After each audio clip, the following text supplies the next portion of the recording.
আসসালামু আলাইকুম এভরিওয়ান। 1600 হাইব্রিকেট কালারবার্ড সোনালী মুরগির বাচ্চা ওঠানো হয়েছিল। কোম্পানির ভুলের কারণে এখানে 40% ক্লাসিক মিক্সড হয়ে এসেছে। ক্লাসিক মুরগি প্রচুর পরিমাণে চঞ্চল হয়ে থাকে, সেক্ষেত্রে বাচ্চারত অবস্থায় ঠোঁট কেটে দেওয়া উচিত। যেহেতু মুরগির বয়স 41 দিন হয়ে গেছে, যেহেতু মুরগির বাচ্চা এখন প্রাপ্তবয়স্ক হয়ে গেছে, এক্ষেত্রে ঠোঁট কাটা ক্ষতিকর। এখন ঠোকাঠুকি কমানোর জন্য যা করণীয়, প্রথম অবস্থাতেই নিম পাতা নিয়ে আসবেন, নিয়ে এসে প্রত্যেকটা খুঁটির সাথে বেঁধে দেবেন।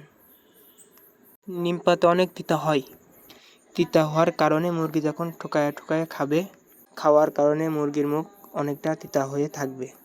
এক্ষেত্রে মুরগি ঠোকাঠুকি থেকে অনেকটা বিরত থাকতে পারে। তারপরেও যদি দেখেন ঠোকাঠুকি কমতেছে না, এই ক্ষেত্রে আপনারা নিম পাতার পাশাপাশি 3 বেলায় খাবার পানিতে 1 লিটার পানিতে 1 গ্রাম লবণ মিক্স করে দিতে পারেন। তাতেও যদি দেখেন কমতেছে না, পাশাপাশি আরেকটা মেডিসিন ইউজ করতে পারেন দুপুরবেলা, পার লিটার পানিতে 1 গ্রাম। মেডিসিনটি হলো ফেরোভেট।